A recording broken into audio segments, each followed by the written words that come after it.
Les mers au front ont amené de la neige d'ici à Montréal aujourd'hui. Elles ont communiqué les résultats de la présence de polluants dans la neige souillée retrouvée l'an dernier autour de la fonderie Horn. Selon cette analyse réalisée par la firme Veritas, les contaminants s'étendent bien au-delà de la zone tampon du quartier Notre-Dame.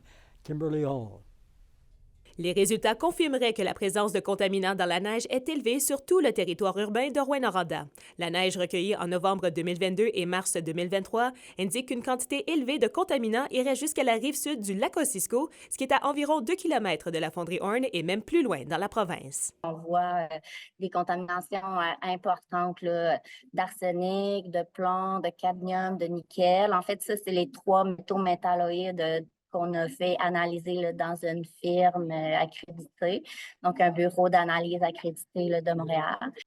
Ça retombe pas uniquement à Montréal, ça retombe un peu partout en Amérique du Nord. Alors, les trajectoires de 48 heures amènent les retombées à Toronto, à Trois-Rivières, à Québec. Donc, la fonderie Horn pollue large.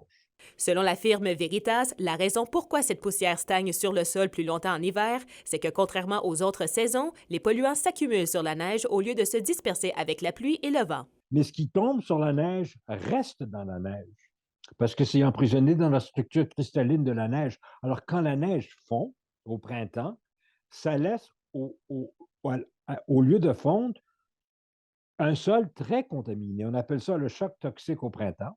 La compagnie Glencore a publié un communiqué indiquant qu'elle ne commentera pas les résultats, mais elle est sensible aux préoccupations de la communauté rouyn-norandienne. L'entreprise rappelle qu'il y a eu une réduction de 70 d'émissions d'arsenic dans l'air depuis 2005. Après la conférence, Mers au front ont symboliquement organisé une tire d'érable sur la neige provenant de Rouyn-Noranda pour envoyer un message fort au gouvernement. C'était qu'on a apporté des petites bouteilles avec l'eau de fonte de Rouyn-Noranda qu'on va envoyer à quelques ministres et à M. François Legault aussi. On voulait venir lui emporter une en main propre, mais on nous a dit qu'il n'était pas là. Étant donné que les polluants émis par la fonderie Horn ont leur propre signature, les experts en environnement et Mers au front souhaitent continuer à faire d'autres analyses. L'objectif est de savoir jusqu'où cette poussière peut aller et si des pistes de solutions peuvent être trouvées. Kimberly Hall, RNC Nouvelles, Rouyn-Noranda. Rafraîchissant. C'est ce matin que la Cour suprême du Canada a confirmé la validité de la loi C-92. Ça touche les services à l'enfance et à la famille des Premières Nations. Voici là-dessus qu'Émilia Laliberté. J'étais vraiment contente, heureuse puis fière des Premières Nations, de ce moment historique qu'on puisse avoir notre propre loi. Les nations autochtones pourront prendre en main le contrôle des services de protection à l'enfance sur leur territoire. Pour les communautés de Kitsakik et de Lac-Simon, c'est jour de victoire en termes d'autonomie gouvernementale des Premières Nations. C'est vraiment une reconnaissance de l'autonomie gouvernementale sur les questions de protection de la jeunesse de nos Premières Nations. C'est de notre responsabilité, de notre juridiction. Pour nous, là, c'est une décision qui est historique. Ça va nous permettre aussi d'envisager mieux au niveau de cette autonomie gouvernementale-là qu'on veut créer avec nos autres partenaires. Après le dépôt de la loi C-92 par le gouvernement Trudeau en 2019, Québec s'y était opposé et remettait en doute la constitutionnalité. Après plusieurs années de négociations, c'est donc un jugement qui était attendu avec impatience chez les Premières Nations. Nous sommes déjà en train de travailler sur notre propre législation depuis déjà quelques années maintenant. Notre propre législation qui va toucher nos enfants et nos responsabilités vis-à-vis notre communauté. Créé en 2020, l'organisme Mino-Obigawisin, situé à Val-d'Or, a eu le mandat de rédiger une loi pour accompagner les communautés de Kitsakik, Lac-Simon, Picogan et Longue-Pointe dans leur service de protection à l'enfance. Pour la directrice Peggy Jérôme, il était essentiel de mettre en place une gouvernance proprement autochtone et culturellement adaptée. C'est une loi Anishinaabe qui va être au niveau de la service à l'enfance et à la famille, justement pour que ce soit à notre image, que ce soit pour la guérison, pour aider toutes les familles. C'est quand même un système étranger qui vient imposer sa loi, ses façons de faire. C'est des gens qu'on n'a jamais vus qui viennent gérer nos familles.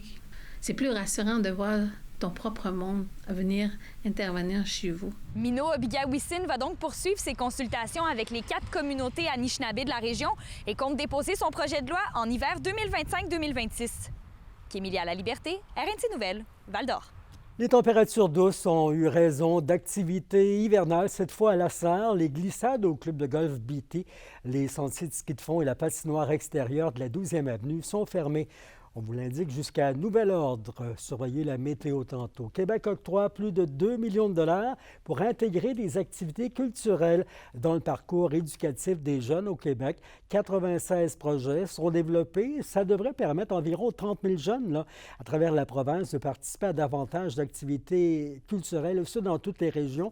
Depuis le lancement du premier appel de projet en 2018, il y a quand même près de 12 millions de dollars qui ont permis de réaliser 580 projets culturels à travers le Québec.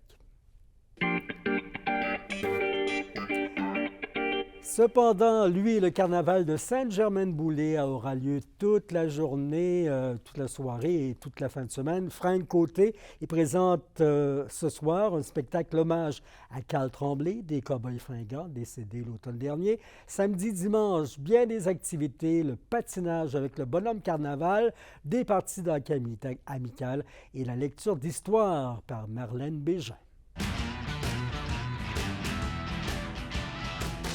Encore impressionné, les fans des Huskies, l'équipe de Rouyn-Noranda au hockey junior majeur québécois et des Maritimes a impressionné son nouveau coach en offrant une domination de 11-0 sur le Titan d'Acadie Bathurst. Le gardien William Rousseau en a profité comme ça pour établir un record d'équipe, son 7e blanchissage de la saison.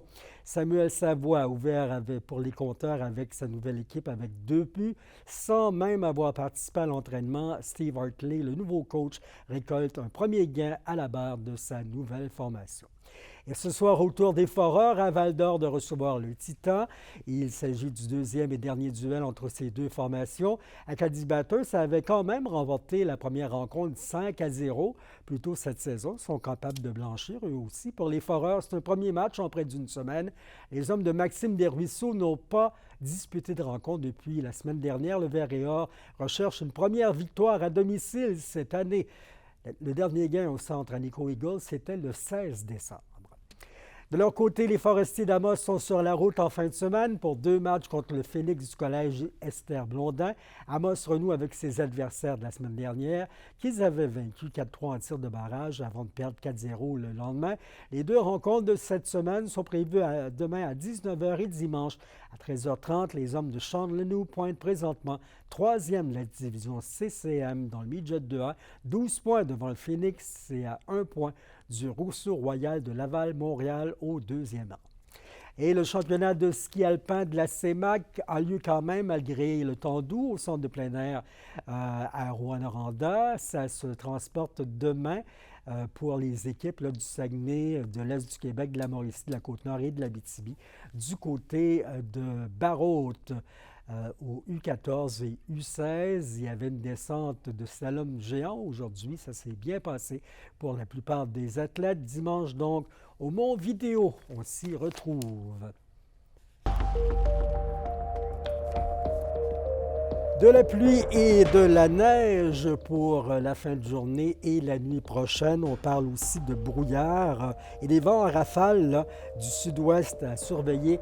Minimum à +1 partout. Et on se parle de neige pour demain samedi, pour commencer la journée. Ça se transforme en pluie avec un maximum autour de +3 degrés. Dimanche, le temps un peu plus normal de saison nous revient, avec, vous le voyez, un maximum à +4 degrés. Des nuages, on revient tranquillement vers les normales saisonnières qui sont à -9 degrés. C'était vos infos régionales. Merci d'avoir passé cette semaine avec nous. Quelles sont les espèces de poissons dans le secteur Kipawa? On fait l'inventaire avec un collègue lundi. Passez donc une bonne fin de semaine. Merci d'avoir été avec nous pour bien vous informer.